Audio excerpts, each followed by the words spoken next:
Sleigh ride, down. Get your sleighs out for Santa if you're the Walking Dead fans, because Saint Nick is coming down that Christmas with a bag full of gear. Welcome back to the channel, and we're here for Season 3, Episode 16. Do you want to find out what happened to Rob Van Dam? Well, he might have C4 strapped to him, because it's going to go to hell, because Madison is cooking a Christmas turkey in Jeremiah's house to kick off this episode. It's a dream, it's a fantasy, but these things didn't really do much for me, did they? It's a who's who of the best of Season 3. We have Madison, where she belongs really, in the fucking kitchen with that annoying bloody resting bitch face. But I mean, whatever, I can accept her being pissed off that she needs to cook a turkey, because I wouldn't be too happy about it either. She's cooking for Walker, she's cooking for Jeremiah. Now, they couldn't get Travis back for this scene, so what they did was they showed a photo of Travis instead. I mean, pretty cheap there. I mean, Travis couldn't come back and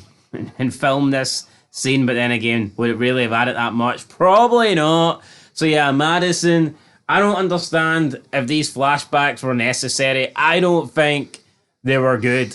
I don't think this added much. But there was a fun fact. Apparently, the day of this episode is the same day as TS19. Yep. Which I just don't think adds up. If you look at the timeline, are you telling me that by the end of Season 3 finale in Fear, we're on the same day of the Season 1 finale of the original Walking Dead? Now, I know Rick was in his coma for like approximately 2 months, but I think a lot more time has passed than that in Fear. Yeah. Could be wrong. I mean, in terms of episodes of Fear, we're looking at 16 and 15. We're looking at about 37 episodes. Also, when you look at it, if it's only 60 days in, and I did feel like this about the original Walking Dead as well, for me, the worlds went to shit too quickly. Yeah. I think in 60 days, I don't think there would be as much, like, just dead people.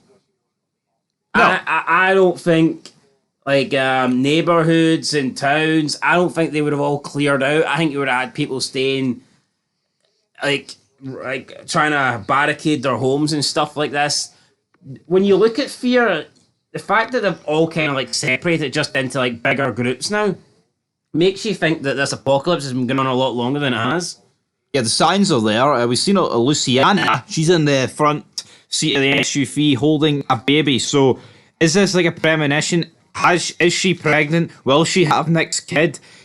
Personally, I don't care for this character. I don't care if she's pregnant with Nick's kid. Just another junkie coming into the world. Yeah, just another junkie in a world that's going to be losing its junk. I mean, let's be real. See, in an apocalyptic world, I mean, drugs can't be getting fired out in the same way they used to be. Where's the connects?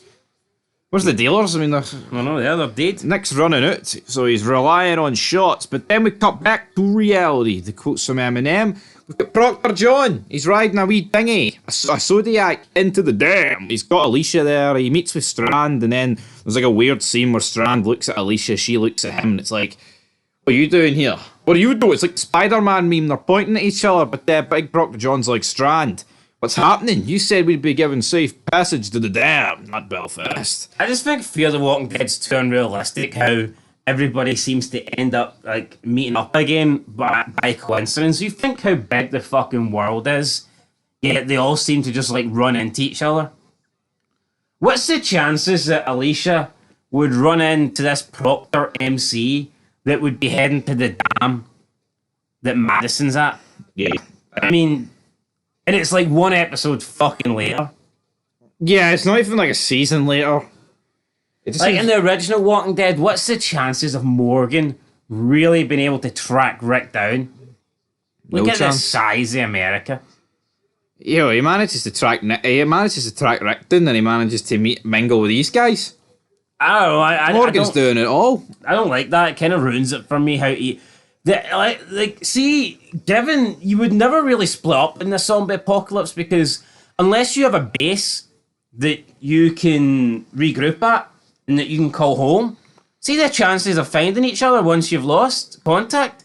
Not a chance. Next to none. No. It'd be like finding each other on a GTA map with no... It's like a needle in a haystack, but for some reason, they always seem to regroup in The Walking Dead. Yeah, we've got Nick. He's criticising Madison. He's like, If you got the phone call of me passing away when I was at my darkest stage of my addiction, you'd have been happy. You wished it. Yeah, he's not happy that she killed Troy. Well, we think he killed Troy. We don't know if Troy's dead. I mean, is this a fair thing for Nick to say about Madison? Well, she is an arsehole. Like, I kind of agree with Nick here. No, she is. But I mean, let's not pretend that Nick ain't an asshole. True. I mean, they're both cut through the same cloth. I mean, this guy pretends he's righteous, but he's the guy that killed Jeremiah. Let's not forget that. He's the guy that got Jake killed. Let's not forget that. He's the guy that fucking hoovered some old guy's morphine off him. Not right when you think about it, is it? No, I mean, I think Madison's willing to accept who she is. I think Nick thinks I think there's a difference between sober and junkie Nick. Nick seems to think he's like the most righteous man in the land, but he's not. He's absolutely not. Lola then like fires Daniel into this like drainage system, like ladder thing. Yeah, she's like, I'm gonna go and find help. Ephraim, I'm gonna go find Ephraim. Ephraim's dead. Ephraim's not looking too good. Ephraim has been shot in the head. He's dead. So yeah, Ephraim is screwed. We have Strand. He's trying to make a deal. He's trying to get Madison out of here. Proctor John's a cunt, right? He's had his life saved. Alicia helped save his life. Yeah, but why can't he just let why can't he let her family go? Yeah, it's not like these people are like integral to the dam. I just don't get it. Didn't cross him whatsoever. But he's gonna kill them anyway. Strand tries his best to get them all out, so he dresses them up. He tries to get Nick and Madison out of there. We see Strand. I mean, he's trying to walk them past the Proctors, and he fucking pulls out a gun. He's supposed to be taking these two hostage. He's disposing them. He said for Proctor John, he's disposing of these two personally.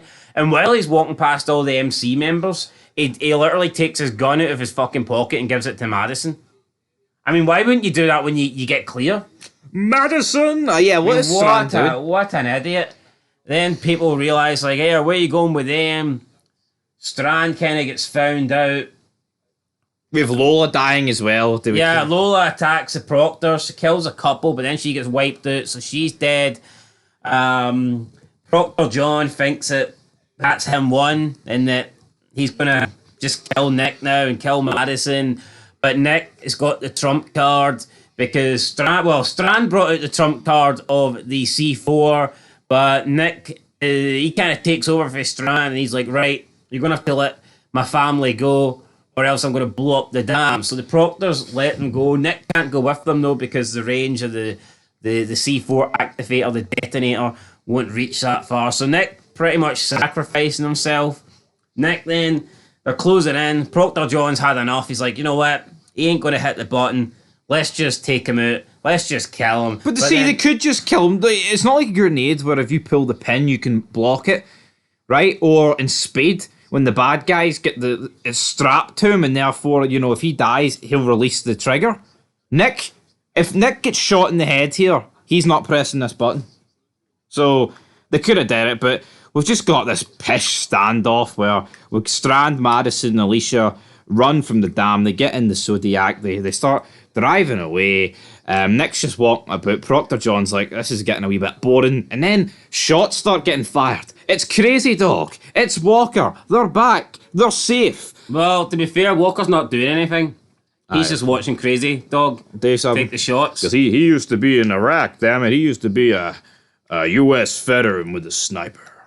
Did nothing for me, this, so... These two guys were here the entire time. Could have been helping, but they were just sitting from afar. No, but they're sitting getting sniped, and Proctor John's still sitting here, like, just looking at Nick. Like, when's this guy going to act? His entire MC here's getting sniped. I don't know. I just don't like Walker and his crew. It's like when the tough get going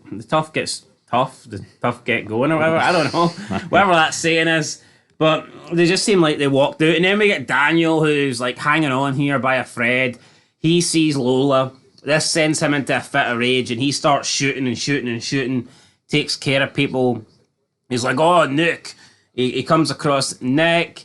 And then at this point, we see Walker and Crazy Dog. They just leave. Nick blows up the dam.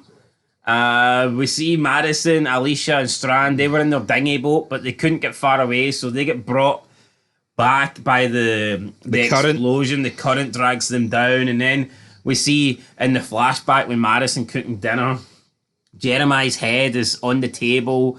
Jake gets his arm cut off. There's blood everywhere. She's freaking out. All her guests are dead, and I mean that's pretty much it. That's how the episode kind of ends. We see Madison go underneath the water. We did see this, though. Travis tries to pull her out the grave, so your logic of, could they not get Travis earlier? No, they got him for this scene. I never seen it. Well, I did. But she falls back in, and then she awakes, and then there's people here drinking water, filling containers, dirty fucking water. I don't know where we are. Are we still in Mexico? It looks like Mexico. Because I just don't think Americans would be rushing over here for dirty water.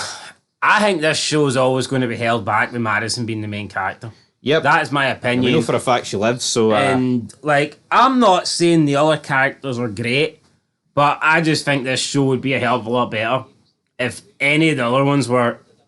I think any of the main characters would be better as the lead. Yep. See, to be honest, though, right? I think Strand, Daniel, Nick, Alicia...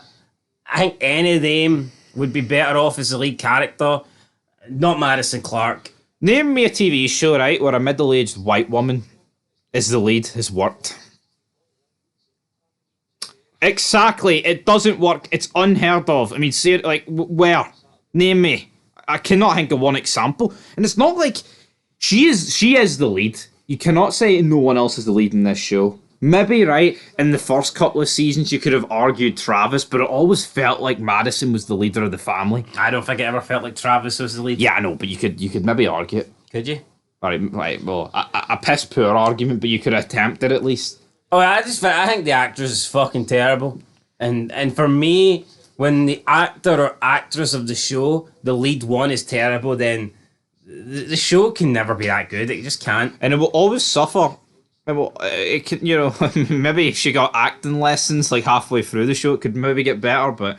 could you imagine if Bryan Cranston was a pish actor and did a crap job as Walter White? Breaking Bad would suck.